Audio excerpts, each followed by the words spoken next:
الحمد للہ والصلاة والسلام علی رسول اللہ اما بعد۔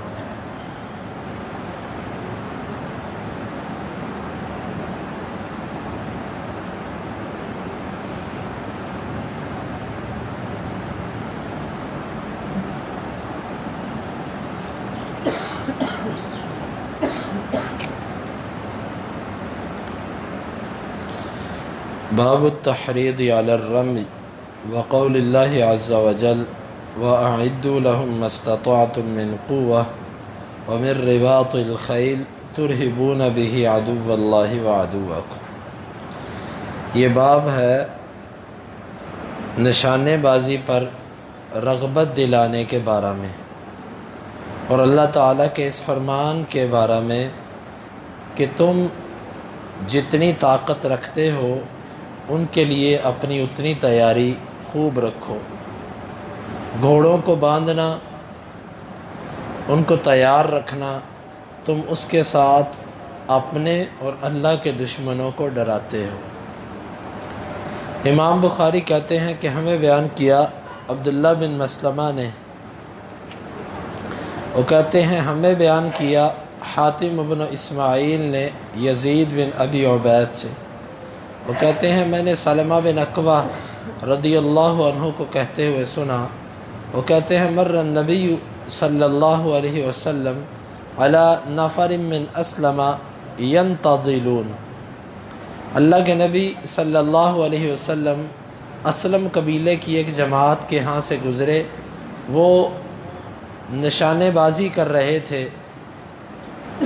فقال النبی صلی اللہ علیہ وسلم، اللہ کے نبی صلی اللہ علیہ وسلم نے فرمایا ارموا بنی اسماعیل فإن اباکم کان رامیا ارموا وانا مع بنی فلان۔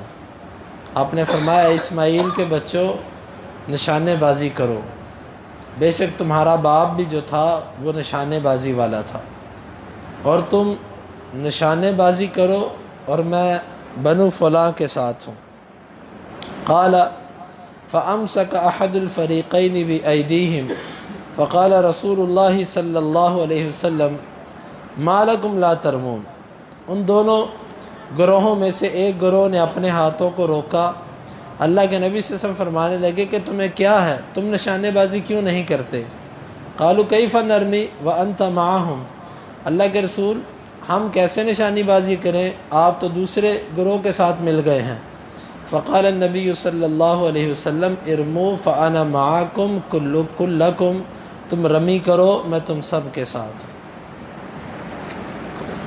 اس باب سے امام بخاری رحمہ اللہ کی مراد یہ ہے کہ انسان کو اپنے عام کھیلوں کے اندر بھی ایسے کھیل اختیار کرنے چاہیے کہ جس میں اس کو جہادی فائدہ ہو، ایسے کھیل کہ جس سے نہ آپ کو جہادی طور پر فائدہ ہو اور نہ جسمانی طور پر فائدہ ہو۔ ان کھیلوں کا کوئی فائدہ نہیں، یہ تضییع اوقات ہے، وقت ضائع کرنا ہے۔ جیسے لوگ لوڈو کھیلتے ہیں، کینا بورڈ کھیلتے ہیں، بلیئرڈ کھیلتے ہیں، تاش کھیلتے ہیں، اس سے ملتی جلتی جتنی بھی کھیلیں ہیں یہ سب کی سب بیکار ہیں، وقت ضائع کرنے والی ہیں۔ ان کھیلوں سے کچھ فائدہ نہیں، نہ جسمانی فائدہ اور نہ کوئی اور انسان کو جو ہے جہادی فائدہ ہوتا ہے۔ البتہ وہ کھیل کہ جس سے آپ کا جسم مضبوط ہو یا آپ کو جہاد کے اندر وہ کھیل فائدہ دے، یہ فائدہ مند ہے۔ مثلا آپ کھیلتے ہیں، دوڑ لگاتے ہیں، آپ فٹ بال کھیل لیتے ہیں، یا اس سے ملتا جلتا کھیل ہے ہاکی، آپ وہ کھیل لیتے ہیں۔ یہ ایسے کھیل ہیں کہ جس میں انسان کی دوڑ بہت لگتی ہے۔ یا آپ گھوڑ سواری کرتے ہیں، گھوڑ سواری اگرچہ آپ گھوڑے کے اوپر بیٹھتے ہیں لیکن اس کے اوپر بیٹھنا جب وہ دوڑتا ہے تو اچھا بھلا انسان کو سانس چڑھتا ہے، اچھی بھلی تھکاوٹ ہوتی ہے۔ یہ سب ایسے کھیل ہیں کہ جس سے آپ کا جسم بھی مضبوط ہوتا ہے اور اس کے ساتھ ساتھ آپ کو جہادی فائدہ بھی ہے، اور ان میں سے سب سے زیادہ جہادی فائدہ دینے والا کھیل جو ہے وہ نشانے بازی ہے۔ نشانے بازی اس کا مطلب یہ ہے کہ دور انسان کوئی چیز رکھے اور اس کو نشانہ بنائے۔ اب تو تیر اور نیزے بازی کا تو زمانہ نہیں رہا۔ اللہ کے نبی صلی اللہ علیہ وسلم کے زمانے میں تو یہ بھی ہوتا تھا کہ تیروں کے ساتھ اور ایسے نیزہ پھینک کر وہ اپنے نشانے کو ٹھیک کرتے تھے، لیکن ابھی جو ہے وہ صرف گن کا دور ہے۔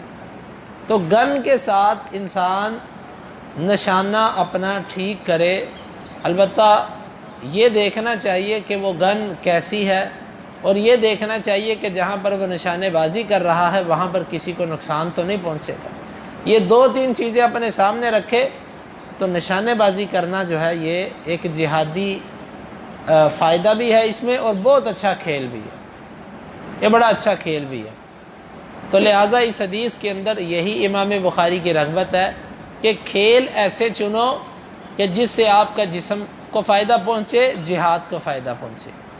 جن کھیلوں سے یہ فائدہ نہیں ہے ان کھیلوں کا انسان کو سوائے وقت ضائع ہونے کے کچھ فائدہ بھی نہیں۔ اکثر لوگ موبائلوں پہ کھیلتے رہتے ہیں، یہ بیچارے اصل میں اپنا وقت پاس کرتے ہیں، اور بڑا ہی مسکین اور مفلس قسم کا آدمی ہے کہ جو دنیا میں ٹائم پاس کرنے کے لیے اپنے آپ کو مشغول کرتا ہے، کیونکہ دنیا میں تو ٹائم ویسے ہی بڑا تھوڑا ہے، زندگی کا وقت تو ویسے ہی بڑا تھوڑا ہے۔ عقل مند آدمی تو وہ ہے، اس کو جیسے فرصت ملتی ہے وہ اپنے اصل مشن پہ جٹ جاتا ہے، اصل عبادت پہ لگ جاتا ہے، ذکر اذکار پہ لگ جاتا ہے۔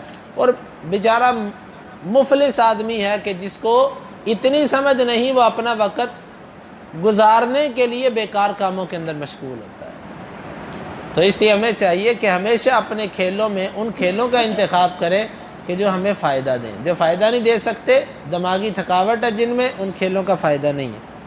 اللہ کے نبی صلی اللہ علیہ وسلم ایک قبیلے کے پاس سے گزرے، وہ نیزے بازی کے ساتھ اور اسی طرح تیروں کے ساتھ وہ اپنے نشانے ٹھیک کر رہے تھے۔ آپ نے ان کی حوصلہ افزائی کے طور پر فرمایا کہ شاباش، نشانے بازی کرو، تمہارا جو باپ تھا نا اسماعیل، کیونکہ یہ جو قریش تھے اور یہ عرب جتنے تھے یہ سب کے سب اسماعیل علیہ السلام کی اولاد ہے۔ تو چونکہ جو بڑا دادا ہوتا ہے انسان کا، اس پر بھی باپ کا لفظ بولا جاتا ہے۔ آپ نے اسماعیل علیہ السلام جو پتہ نہیں کتنے اوپر جا کر دادے بنتے تھے، آپ نے ان کو یہاں پر باپ کہا، تم نشانے بازی کرو، تمہارا باپ بھی نشانے باز تھا۔ اسماعیل علیہ السلام کا جو کام تھا نا، شکار تھا، کیونکہ اسماعیل علیہ السلام جس زمین پر رہتے تھے وہاں پر نہ کھیتی باڑی تھی اور نہ وہاں پر کوئی باغات تھے، مکے کی زمین تھی، نہ وہاں پر پانی، نہ وہاں پر جنگلات۔ وہ جاتے تھے اللہ کے حکم سے، بس جانوروں کا شکار کر کے لاتے تھے، اور اس کے لیے تیر کے ساتھ تیر لگانا یہ نشانے بازی کے بغیر ممکن نہیں ہوتا۔ تو اسماعیل علیہ السلام کا کام بھی یہی تھا۔ جہاد تو اسماعیل علیہ السلام کے دور میں نہیں تھا، اس وقت تو جہاد نہیں تھا، البتہ ان کا یہی تھا کہ وہ شکار کرتے تھے۔ تو نشانے بازی کے بغیر شکار بھی نہیں ہوتا، اگر نشانہ درست نہ ہو شکار نہیں ہو سکتا۔ فرمایا کہ تمہارا باپ اسماعیل بھی نشانے بازی کیا کرتا، تم نشانے بازی کرو۔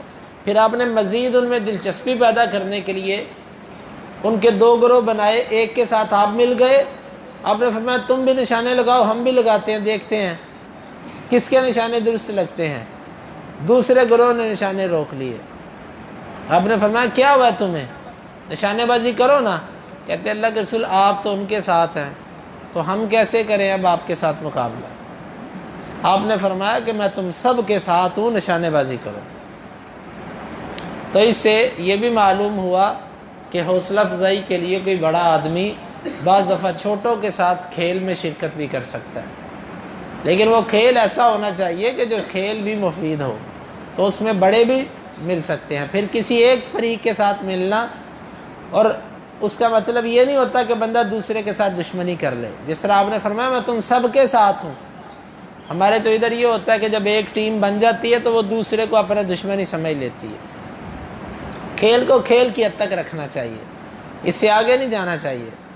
ایسا نہیں ہونا چاہیے کہ اس کھیل کی وجہ سے ہم اپنے اخلاق بگاڑ لیں یا ایک دوسرے کے ساتھ نفرت اور دشمنی تک پہنچ جائیں۔ تو یہ ہے حدیث مبارک۔ اللہ رب العالمین سے دعا ہے اللہ تعالی ہمیں ان احادیث کو سمجھنے کی اور عمل کی توفیق عطا فرمائے۔